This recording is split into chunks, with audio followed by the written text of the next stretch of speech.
Perkenalkan, nama saya Ica Hairunisa dengan NIM 212230910002, kelas 2B, Prodi Gizi.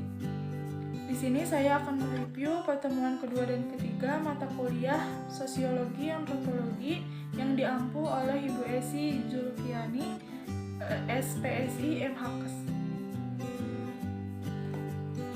Yang akan dibahas kali ini mengenai kebudayaan, unsur kebudayaan, nilai budaya dalam masyarakat, dan konsep makan dari sudut budaya.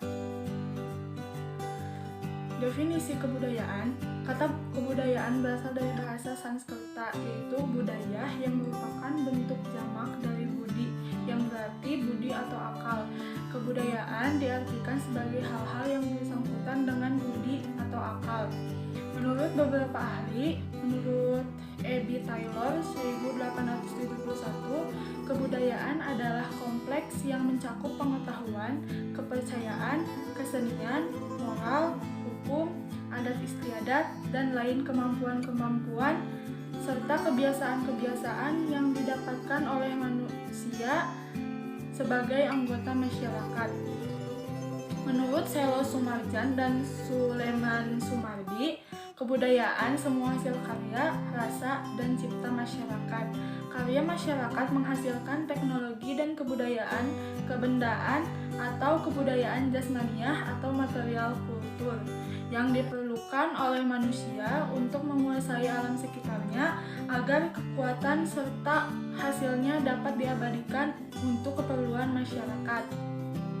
Menurut ilmu antropologi, kebudayaan adalah keseluruhan sistem gagasan, tindakan, dan hasil karya manusia dalam kehidupan masyarakat yang dijadikan milik diri manusia dengan belajar. Kemudian unsur-unsur kebudayaan. Yang pertama, menurut Bronislaw Malinowski mengajukan 4 unsur pokok kebudayaan, yaitu yang pertama, sistem norma yang memungkinkan kerjasama antara para anggota masyarakat di dalam upaya menguasai alam sekelilingnya. Yang kedua, organisasi ekonomi. Yang ketiga, alat-alat dan lembaga atau petugas pendidikan. Yang perlu diingatkan bahwa keluarga merupakan lembaga pendidikan yang utama. Yang keempat, organisasi kekuatan. Kemudian, unsur kebudayaan menurut C. Klukon, ada 7 unsur kebudayaan yang dianggap sebagai kultural universal, yaitu yang pertama, peralatan dan perlengkapan hidup manusia seperti pakaian, perumahan, alat-alat rumah tangga, senjata, alat-alat produksi, transport, dan lain-lain. Yang kedua, mata pencaharian hidup dan sistem-sistem ekonomi seperti pertanian, peternakan, sistem produksi, sistem distribusi, dan lain-lain. Yang ketiga, sistem kemasyarakatan seperti sistem kekerabatan, organisasi politik, sistem hukum, sistem perkawinan. Yang keempat, bahasa, yaitu lisan maupun tulisan. Yang kelima, kesenian, merupakan seni rupa, seni suara, seni gerak, dan lain-lain. Yang keenam, sistem pengetahuan, dan yang ketujuh, religi. Kemudian ada sikap hakikat kebudayaan.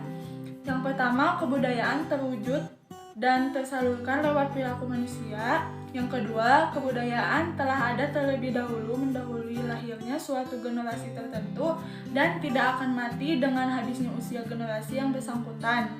Yang ketiga, kebudayaan diperlukan oleh manusia dan diwujudkan tingkah lakunya. Yang keempat, kebudayaan mencakup aturan-aturan yang berisikan kewajiban-kewajiban, tindakan-tindakan yang diterima dan ditolak, tindakan-tindakan yang dilarang, dan tindakan-tindakan yang diizinkan. Kemudian, fokus kebudayaan adalah suatu unsur kebudayaan atau beberapa peranata tertentu yang merupakan suatu unsur pusat dalam kebudayaan. Contohnya bangsa Priyayi, kemudian kebudayaan masyarakat Bali, bangsa Dani di Lembah Besar, Bariem, Pegunungan, Jayawijaya di Irian Jaya, Kula dalam masyarakat penduduk Trobriand. Kemudian etos kebudayaan adalah suatu kebudayaan sering memancarkan suatu watak khas tertentu yang nampak. Contohnya Batak, Sunda, Jawa. Selanjutnya ada nilai budaya. Nilai budaya menurut Kunjaraningrat merupakan nilai yang terdiri atas konsepsi-konsepsi yang hidup dalam alam pikiran sebagian besar warga masyarakat dalam hal-hal yang mereka anggap amat mulia. Sistem nilai yang ada dalam suatu masyarakat menjadi orientasi dan rujukan dalam bertindak bagi mereka. Nilai budaya memiliki beberapa tujuan berdasarkan fungsi dalam kehidupan di masyarakat. Yang pertama, sebagai salah satu pedoman bagi perilaku manusia di masyarakat. Yang kedua, sebagai faktor pendorong munculnya pola berpikir masyarakat. Yang ketiga, sebagai salah satu sumber tatanan cara berperilaku yang cukup penting, misalnya hukum adat dan kebiasaan, aturan mengenai sopan santun, dan lain sebagainya. Selanjutnya, nilai budaya sebagai ciri khas yang membedakan suatu kelompok masyarakat di suatu tempat dengan kelompok masyarakat lain. Maka nilai budaya ini memiliki karakteristik dibandingkan yang lain. Yang pertama, nilai yang bermakna dalam sifat budaya akan senantiasa dinamis, sehingga akan terus berubah seiring berjalannya waktu. Yang kedua, nilai budaya bersifat selektif dan mempresentasikan perilaku manusia secara terbatas. Yang ketiga, berbagai unsur kebudayaan saling berkaitan dengan nilai budaya. Adanya anggapan bahwa nilai budaya sendiri memiliki kelebihan jika dibandingkan dengan nilai budaya lain. Ada 3 konsep yang berkaitan dengan nilai-nilai budaya. Yang pertama, simbol-simbol, slogan atau yang lainnya yang kasat mata. Yang kedua, sikap, tingkah laku, gerak-gerik yang muncul sebagai akibat adanya slogan atau moto tersebut. Yang kedua, kepercayaan yang tertanam yang telah mengakar dan menjadi kerangka acuan dalam bertindak dan berperilaku. Nilai budaya dalam masyarakat seperti selalu mengetahui kondisi, sedekah bumi, menjadi ramah, selalu mengucapkan salam, saling toleransi, mudik di hari raya Idul Fitri, atau dilarang menyapu malam hari, seperti itu. Kemudian ada fungsi kebudayaan. Yang pertama, kebudayaan ini berfungsi untuk menjadi pedoman hidup berperilaku. Kemudian yang kedua, kebudayaan juga berfungsi sebagai alat atau media yang membantu hidup manusia yang diwujudkan dalam penciptaan teknologi.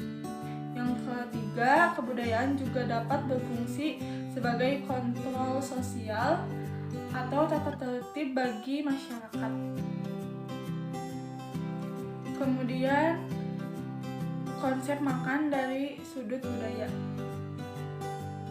Menurut Ustadz Zan Zainul, makan adalah proses awal membangun tubuh yang ideal dan proporsial, sedangkan gizi atau nutrisi adalah kandungan terpilih dari makanan yang kita cerna. Pola makan adalah suatu cara atau usaha dalam pengaturan jumlah dan jenis makanan dengan informasi gambaran dengan meliputi mempertahankan kesehatan, status nutrisi, mencegah atau membantu kesembuhan penyakit. Ada 3 komponen pola makan. Yang pertama, jenis makan adalah sejenis makanan pokok dimakan setiap hari, terdiri dari makan pokok, lauk hewani, lauk nabati, sayuran, dan buah yang dikonsumsi setiap hari. Yang kedua, frekuensi makan adalah beberapa kali makan dalam sehari meliputi makan pagi, makan siang, makan malam, dan makan selingan. Yang ketiga, jumlah makan adalah banyaknya makanan yang dimakan dalam setiap orang atau setiap individu dalam kelompok. Kemudian ada faktor yang mempengaruhi pola makan. Yang pertama ada faktor ekonomi, yang kedua faktor sosio budaya, yang ketiga agama, yang keempat pendidikan, yang kelima lingkungan, yang keenam itu kebiasaan makan. Pola makan seimbang. Pola makan seimbang adalah suatu cara pengaturan jumlah dan jenis makan dalam bentuk susunan makanan sehari-hari yang mengandung zat gizi yang terdiri dari 6 zat, yaitu karbohidrat, protein, lemak, vitamin, mineral, dan air, dan keanekaragaman makanan. Konsumsi pola makan seimbang merupakan susunan jumlah makanan yang dikonsumsi dengan mengandung gizi seimbang dalam tubuh yang mengandung 2 zat, ialah zat pembangun dan zat pengatur. Bahan makanan zat pengatur adalah semua sayur dan buah banyak mengandung vitamin dan mineral yang berperan untuk melancarkan fungsi organ tubuh. Dan bahan makanan sumber zat pembangun yang berasal dari bahan makanan nabati adalah kacang-kacangan, tempe, tahu, sedangkan hewani adalah telur, ikan, ayam, daging, susu, serta hasil olahan seperti keju. Zat pembangun ini berperan untuk pengembangan kualitas tingkat kecerdasan seseorang. Kemudian ada makan seimbang. Makan seimbang ialah makanan yang memiliki banyak kandungan gizi dan asupan gizi yang terdapat pada makanan pokok, lauk hewani, dan lauk nabati, sayur, dan buah. Menu seimbang adalah makanan yang beraneka ragam yang memenuhi kebutuhan zat gizi dalam pedoman umum gizi seimbang.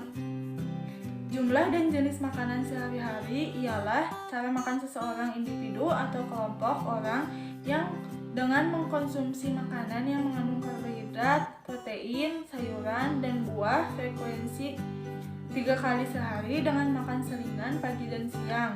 Dengan mencapai gizi tubuh yang cukup dan pola makan yang berlebihan dapat mengakibatkan kegemukan atau obesitas pada tubuh.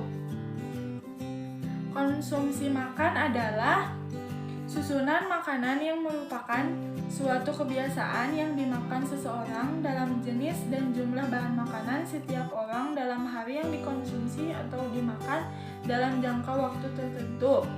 Pengukuran konsumsi makanan survei. Konsumsi makanan merupakan metode yang dapat digunakan untuk menentukan sesuatu gizi perorangan atau kelompok. Tujuan survei konsumsi makanan adalah untuk pengukuran jumlah makanan yang dikonsumsi pada tingkat kelompok, rumah tangga, perorangan, sehingga diketahui kebiasaan makan dan dapat dinilai kecukupan makanan yang dikonsumsi seseorang. Kebiasaan makan ialah seseorang atau suatu kebiasaan individu dalam keluarga maupun di masyarakat yang mempunyai cara makan dalam bentuk jenis makan, jumlah makan, dan frekuensi makan meliputi karbohidrat, lauk hewani, lauk nabati, sayur, dan buah yang dikonsumsi setiap hari.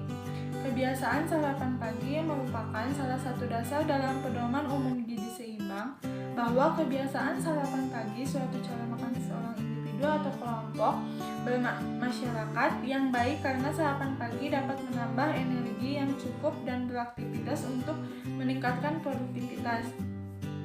Makanan sehat adalah suatu makanan yang seimbang dengan beraneka ragam dengan mengandung zat gizi yang diperlukan oleh tubuh dalam jumlah yang cukup. Energi makan sehat dapat mengkonsumsi makanan dengan gizi seimbang, berbagai jenis makanan yang mengandung banyak jumlah kalori. Hubungan makanan dan kesehatan ialah salah satu jenis makanan yang banyak mengandung zat yang dibutuhkan oleh tubuh. Makanan merupakan suatu kebutuhan yang utama di Indonesia yang dikonsumsi sebagai makanan pokok. Mengandung zat gizi diantaranya lemak, protein, mineral, vitamin, air. Pola konsumsi pangan merupakan susunan makanan jenis dan jumlah makanan setiap satu orang atau per hari yang dikonsumsi dalam waktu tertentu yang dikelompokkan meliputi padi-padian, jagung, dan terigu. Selanjutnya, pengaruh budaya terhadap pola makan. Konsumsi makanan utama merupakan bagian paling besar dalam pola hidangan di Indonesia. Keadaan ini muncul karena adanya anggapan makanan utama merupakan makanan terpenting jika dibanding dengan jenis makanan lainnya.